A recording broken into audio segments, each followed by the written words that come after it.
Morning.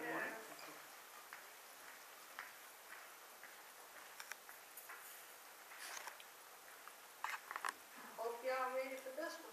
Okay. Before I begin, I would like to thank everybody for their prayers, because your prayers have helped me going this week. Recently, I was asked, what happened with the kidney transplant? I realized I had not shared the 3-artery freeway with you all. Please forgive me. My cardiologist took me on a very wild ride. He said, imagine your arteries as these 3 freeways. And of all the freeways he started with, the 405. It moves, then a blockage. It moves, then a blockage. It begins to settle, then a major blockage. We take the 10, all clear. We take the 60, settle to the middle, a major blockage. To fix the 60, we would need to place a stent in your back. To fix the 405, we would need to do a bypass in the front, on the right. What would happen is, we would open your chest, break your ribs, take an artery, bypass the bathroom, hook up the new one like a bridge, and your 405 will sail through. After careful consideration, I spoke with my kidney doctor, who sent an email to my cardiologist. This ride started smooth. He said, Maricela indicates you want to go with UCLA's recommendations.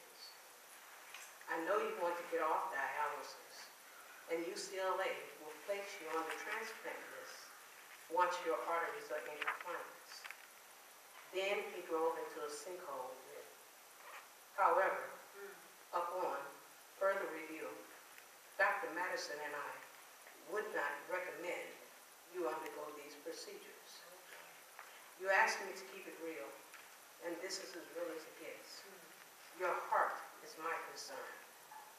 I could not guarantee your life will improve by 50%, but that the stress this would place on your heart could be fatal. Let me illustrate, and I don't know if y'all can see my picture, but this is a normal artery, and this is what mine looks like. It all boils down to the right judgment call. In our professional opinion, this is best. But ultimately, it's your call. Talk with your family and let me know of any further questions. I've also noticed you always smile, which brings a smile to others. And I know this is not easy to hear.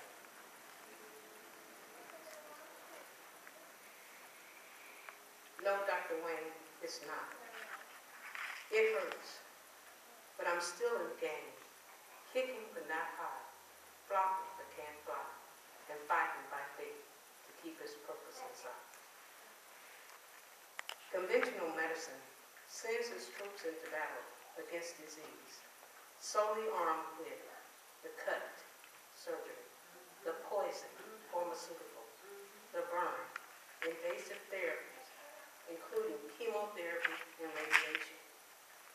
Many physicians confidently tell their patients diet has nothing to do with their illness. Even patients like myself. As a result, many people leave their physician's office with a prescription and a nagging feeling that their symptoms are all in their heads. Most people with a dose of common sense have understood diet remains the most influential factor in overall human health. I am convinced that the general maintenance of health is simply this: take 2 tablets and call me in the morning. No healthy saint ever chooses suffering. He chooses God's will, as Jesus did, whether it means suffering or not. When the Holy Spirit comes in against despair and says in effect, buck up, we find initiative is inspired with intimate insistence in a language you know best, not through your ears, but through your circumstances, where the real sensitiveness of your life is low. After we do the bucking up, we are inspired by God. Our Lord took on him our flesh and blood and transfigured it. It has become but everly saint, the temple of the Holy Spirit. And when the Spirit of God is getting unhindered way in your life, in the midst of tribulation, despair,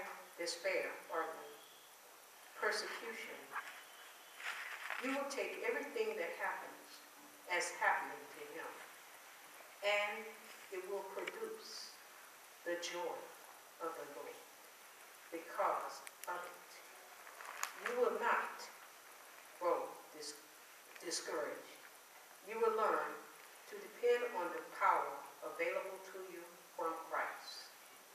My goal in life is to finish the race.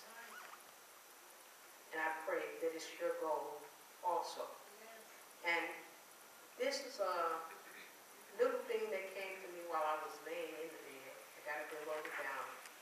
And it says, if we push big, which means in faith, with expectancy, pray until something happens, believing in God. In closing, Heavenly Father, we thank you for carrying us when we struggle.